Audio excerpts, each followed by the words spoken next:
All right, next I want to welcome Stacy Katz, founder of Not Parent Approved. I wonder what that is, to the stage.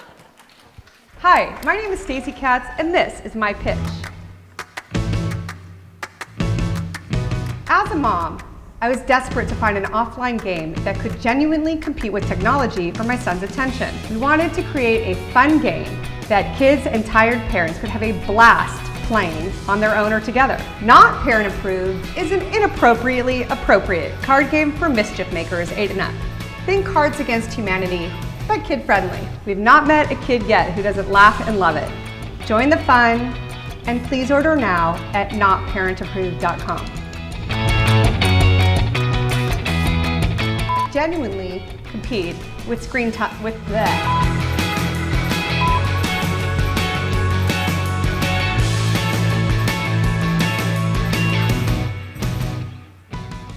All right, Stacy. Hello, Blogger. Good morning. So let me see a raise of hands of who has ever had a fight with the kid in their lives to turn off their screens. Yeah, I know, right? Right? You know the screen zombie look, mouths hanging open, eyes glazed over, oblivious to anything else in the world, especially your own voice? Well, Not Parent Approved is the antidote to screen zombie dumb. The Wall Street Journal, who reviewed our game, said, quote, "This game will stretch your mind and your social skills in unusual directions." You want to play? Okay, so we start off with a burp contest, real or fake, and whoever becomes the burp boss gets to ask the blue fill-in-the-blank Mad Libs Gone Bad Libs card. So, for example, the incredible awesomeness of, and everybody gets 7 red cards. For example, the incredible awesomeness of cat hair in my quesadilla. The incredible awesomeness of not showering for 3 days. And the incredible awesomeness of gassy unicorns. So the burp boss chooses whichever answer they think is best. That person gets to be the next burp boss. You get the picture. But Not Parent Approved isn't just for kids. I have a confession. I'm also a screen zombie. As a single mom, working full-time between my work emails, scheduling play dates for my amazing son Bailey, my Pinterest addiction, I feel like I live my whole life in front of a screen. And I know with this audience, many of you can relate to that. And we are living in unprecedented, crazy times. And I think we could all use some more face-to-face connection and laughter. Mark Twain said that the one truly effective weapon the human race has is laughter. So my ask, blog, buy, and burp.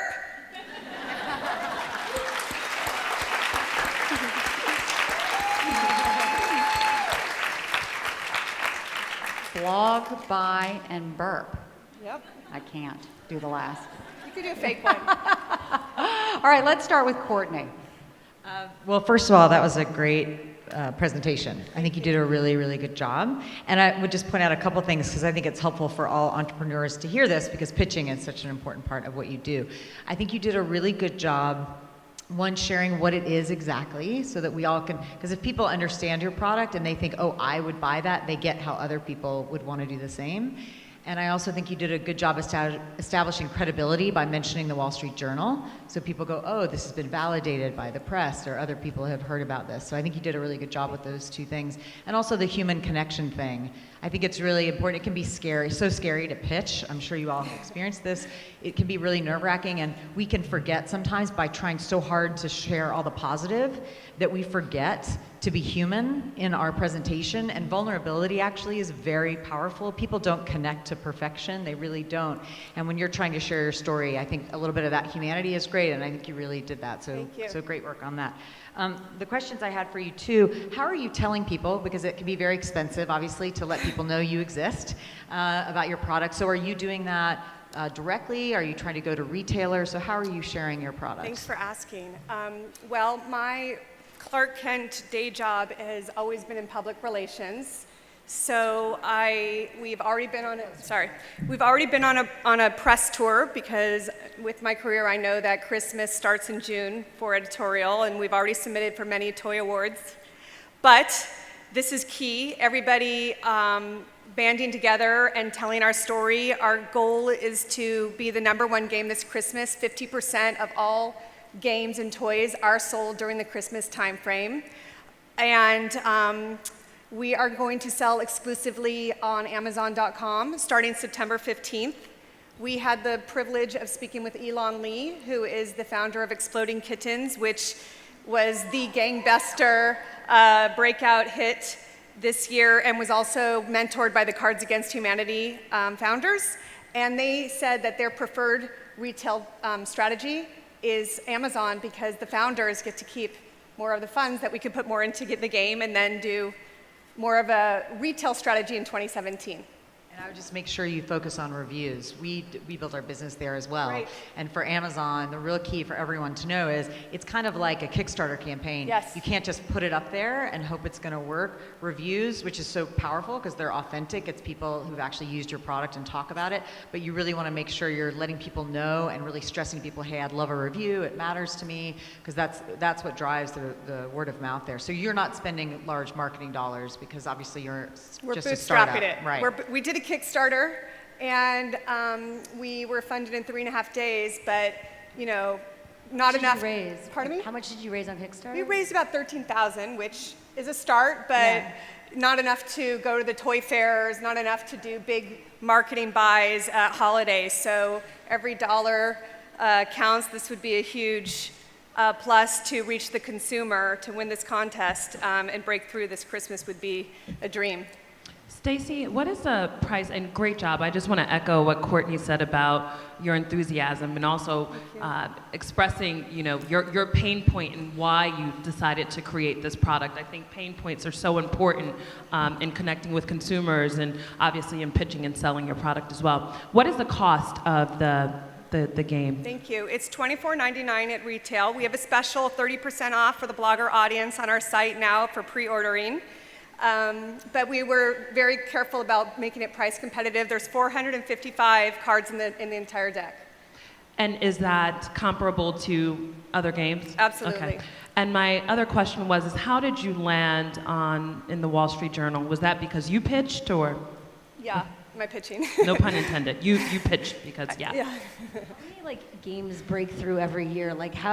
Cards Against Humanity was out of nowhere. Yes. I feel like one every few years has that breakout moment. Absolutely. I mean, they're unicorns, right? Yeah. But we're starting slow. We're not expecting, it would be God's gift, but we didn't even order that much product because we are testing for 2016.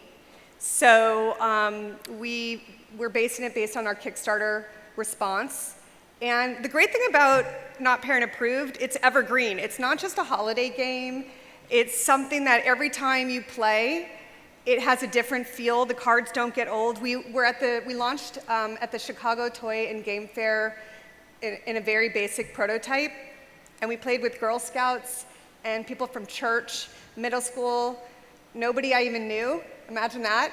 And the response was really overwhelming. And it's transformative to see families with an 80-year-old and a 16-year-old teenager and somebody in first grade, and everyone is equally having a good time. And that's what's kept me going.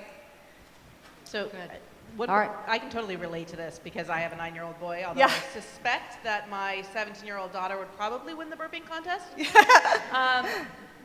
No game is perfect when you first create it. What's one improvement you made when you were playtesting it? That's a great question. Okay, one of the improvements we did was we redid the box to have kids' faces on them to make it even more obvious that this was for kids. I took out a card about skinny dipping in daylight, Good which call, good was a really big favorite of mine, but might have been a little over the edge for some people. So that was definitely one that got scrapped. Great, good. Well, Stacy, congratulations. Great presentation. Give it up for Stacy, everybody. Thank you so much. Thank you. Thank you, thank you.